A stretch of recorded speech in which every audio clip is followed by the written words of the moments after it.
తిరిగి BCN news కి స్వాగతం. పశ్చిమ గోదావరి జిల్లా తాడేపల్లిగూడెం పురదేవత బల్సులమ్మ జాతర ఉత్సవాలు నిర్వహించేందుకు ముహూర్తం ఖరారు చేశారు. బల్సులమ్మ ఆలయం వద్ద ఏర్పాటు చేసిన సమావేశంలో ప్రభుత్వ whip MLA Bolisetti Srinivas schedule ప్రకటించారు. 2026 మార్చి 12వ తేదీ నుంచి 27వ తేదీ వరకు జాతర ఉత్సవాలు నిర్వహించాలని తెలిపారు. 22న అమ్మవారికి నైవేద్యాలు, 27న కుంభం నివేదనతో ఉత్సవాలు ముగుస్తాయని తెలిపారు. ఈ సందర్భంగా ఎమ్మెల్యే 50 గ్రాముల బంగారం, 1,11,116 నగదు అమ్మవారికి ఇస్తున్నట్టు ప్రకటించారు. బీజేపీ నియోజకవర్గం ఇన్ఛార్జ్ ఈతకోట తాదాజీ 2,01,116 రూపాయలు, మాజీ కౌన్సిలర్ జనసేన నాయకుడు పావురి వెంకటేశ్వరరావు 1,00,000, బీజేపీ జిల్లా నాయకుడు నడిసే సోమేశ్వరరావు 1,01,116, ప్రముఖ వ్యాపారవేత్త శ్రీరంగం సత్యనారాయణ 1,01,116, దారాపురెడ్డి శ్రీనివాస్ 25,000, మట్టా రామకృష్ణ 25,000 విరాళాలను సమావేశంలోనే ప్రకటించారు. జాతర సమయంలో 2 శుక్రవారాలు నిర్వహించే అన్న సంరాధనకు అయ్యే పూర్తి ఖర్చులు పైబోయిన కుటుంబ సభ్యులు సమకూరుస్తున్నట్లు వెల్లడించారు. 2014 సంవత్సరం అప్పుడు గుడి నిర్మించుకోవడం, అంతేకాకుండా ఫస్ట్ జాతరతో మనం ప్రారంభించాం. 2014 సంవత్సరం మున్సిపల్ చైర్మన్ అయినప్పుడు అదేవిధంగా అప్పటి దేవాదాయ శాఖ మంత్రులు మాణిక్యాలరావు గారు, మరి మాజీ మున్సిపల్ చైర్మన్ తాతాజీ గారు, పెద్దలందరి సహకారంతో అందరూ కలిసి జాతర అనేది కనివిని ఎరగని రీతిలో మరి మనం 40 సంవత్సరాల తర్వాత జాతర అప్పుడు జరిపించుకున్నాం. మరి ఆ తర్వాత మళ్ళీ 7 సంవత్సరాల అనంతరం మళ్ళీ జాతర చేసే అవకాశం మళ్ళీ అమ్మవారు మనకే ఇచ్చింది. మనందరూ కూడా అమ్మవారి కృపకు పాత్రలు అవ్వాలి. మరి ఆ జాతర జరిగిన తర్వాత తాడేపల్లిలో ఎంత మంచి జరిగింది అనేది కూడా మీకు తెలుసు.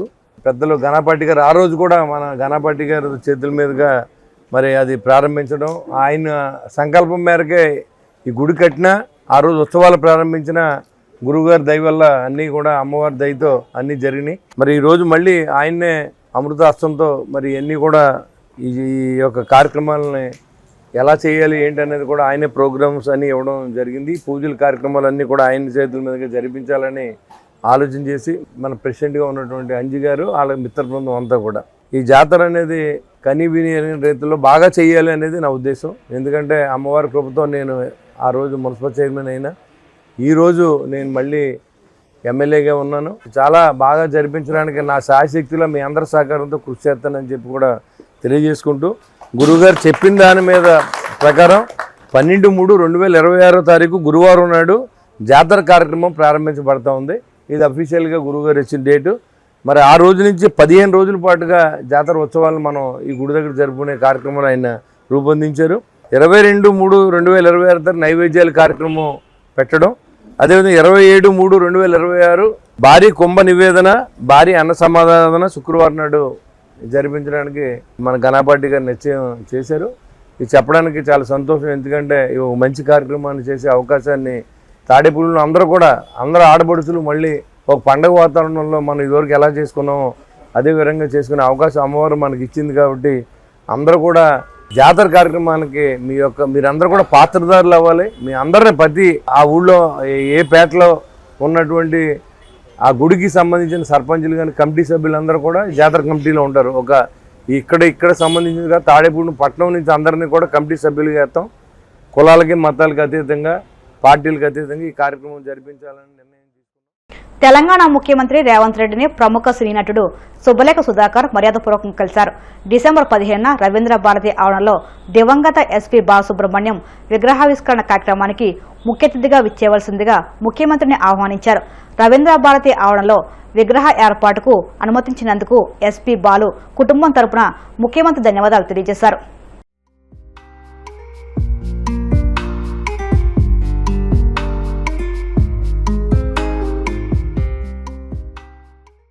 (1950 నుండి 2025 వరకు తెలంగాణకి తొలి శత్రువు, శాశ్వత శత్రువు కాంగ్రెసే అని బీఆర్ఎస్ వర్కింగ్ ప్రెసిడెంట్ కేటీఆర్ ఆరోపించారు.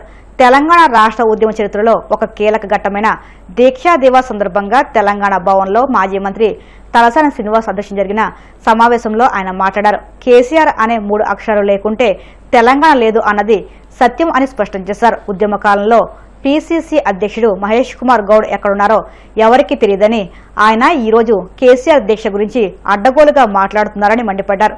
దమ్ముంటే కాంగ్రెస్ లో చేర్చుకున్న 10 మంది ఎమ్మెల్యేలతో రాజీనామా చేయించి ఎన్నికలకు రావాలని కేటీఆర్ సవాల్ విసిరారు.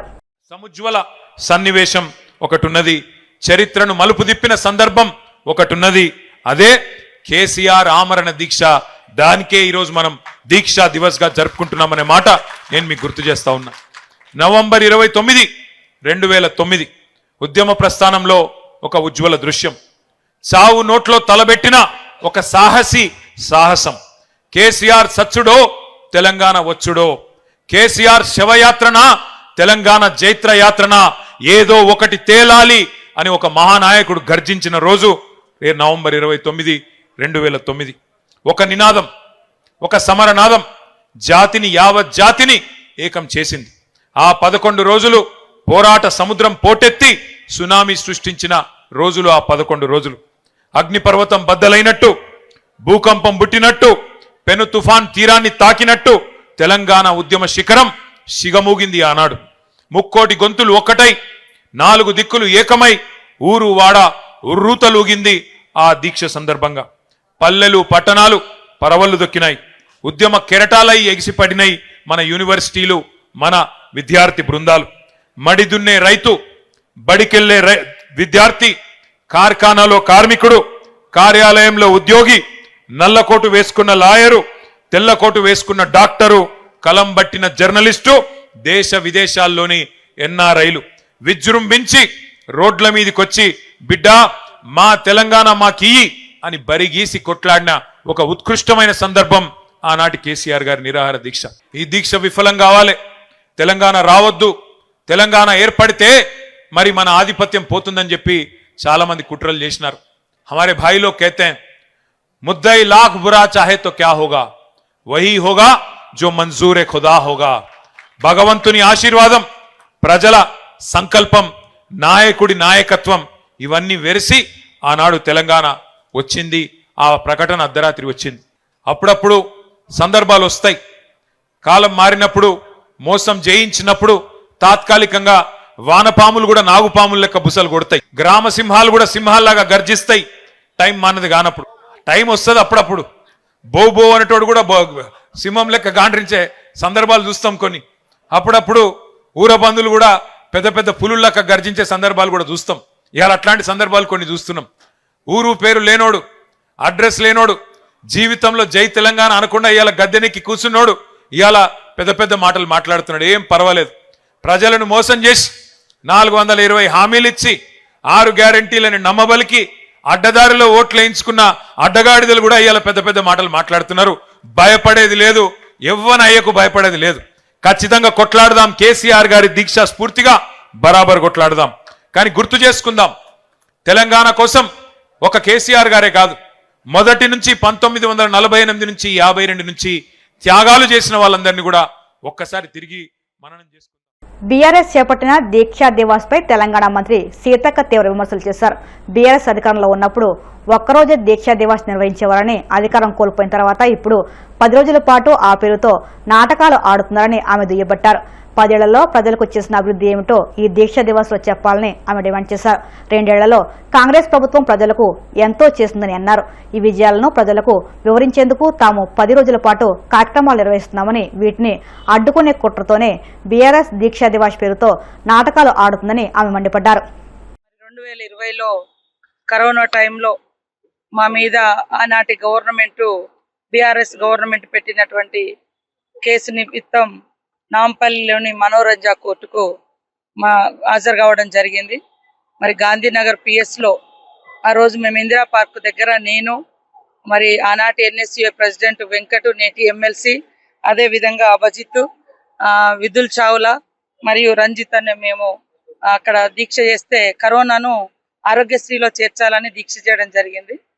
దాని మీద ప్రభుత్వం, ఆనాటి ప్రభుత్వము దీక్ష చేయొద్దని అక్రమంగా కేసులు పెట్టి మమ్మల్ని కేసులలో ఇరికించడంతో మరి గత కొంతకాలంగా కేసులకు అటెండ్ అవుతా ఉన్నాం.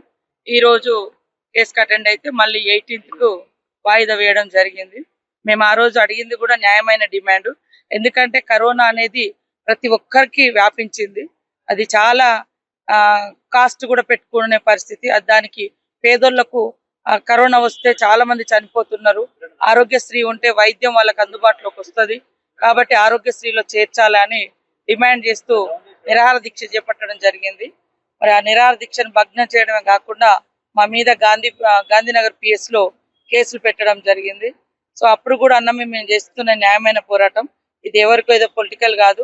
రాష్ట్రంలో ఉన్నటువంటి వాళ్ళు దేశంలో ప్రపంచంలో కూడా గడగడలాడిస్తున్నటువంటి ఈ కరోనా జబ్బుకు సామాన్యులు బలైపోతున్నారు. ఖరీదైన వైద్యం అందించలేని పరిస్థితి తీసుకోలేని పరిస్థితి ఉంది. కాబట్టి గవర్నమెంట్ ఆరోగ్యశ్రీలో చేర్చి కరోనాకు ఫ్రీ ట్రీట్మెంట్ ఇవ్వాలనే డిమాండ్ చేయడంతో మా మీద ఈ కేసు పెట్టడం జరిగింది. ఆంధ్రప్రదేశ్లోని అద్భుతమైన ప్రకృతి అందాలు అటవీ సంపదను ప్రపంచానికి పరిచయం చేసే లక్ష్యంతో డిస్కవర్ ఆంధ్ర అనే డాక్యుమెంటరీ తెరకెక్కుతుంది. శ్రీకాంత్ మన్నెపూడి దర్శకత్వం వహిస్తున్న ఈ ప్రాజెక్టుకు supreme hero Sai Durga Tej, young hero Navdeep సారథ్యం వహిస్తున్నారు. ఏపీ అటవీ శాఖ డిప్యూటీ సీఎం పవన్ కళ్యాణ్ సహకారంతో రూపొందుతున్న ఈ డాక్యుమెంటరీ టైటిల్ గ్లింప్స్ ను తాజాగా విడుదల చేశారు. ఈ సందర్భంగా సాయి దుర్గ తేజ్ మాట్లాడుతూ మన సంస్కృతిని, ప్రకృతిని మనమే కాపాడుకోవాల్సిన బాధ్యత ఉందని పిలుపునిచ్చారు. హీరో నవదీప్ మాట్లాడుతూ ఈ డాక్యుమెంటరీకి డిప్యూటీ సీఎం పవన్ కళ్యాణ్ సహకారం ఎలా లభించిందో వివరించారు.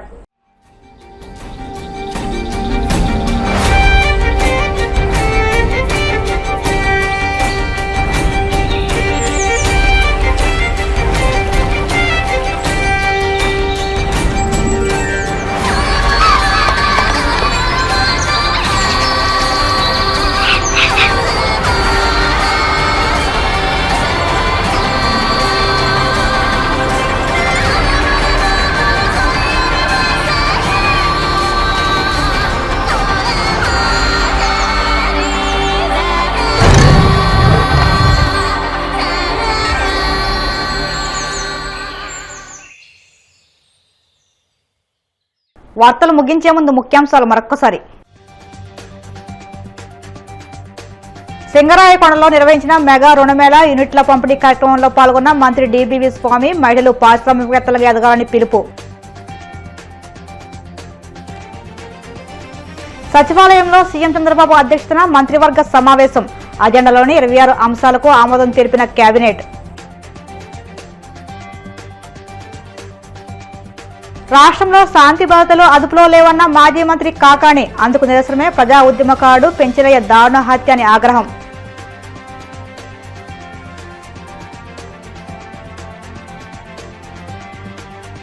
Discover Andhra documentary title glimpse విడుదల. ప్రాజెక్టుకు డిప్యూటీ సీఎం పవన్ కళ్యాణ్, అటవీ శాఖ పూర్తి సహకారం. ఈ వార్తలు ఇంతలో సమాప్తం. మరిన్ని వార్తల కోసం BCN digital YouTube channel, Facebook పేజీని ఫాలో అవ్వండి. అప్డేట్ వార్తల కోసం ప్లీజ్ సబ్స్క్రైబ్.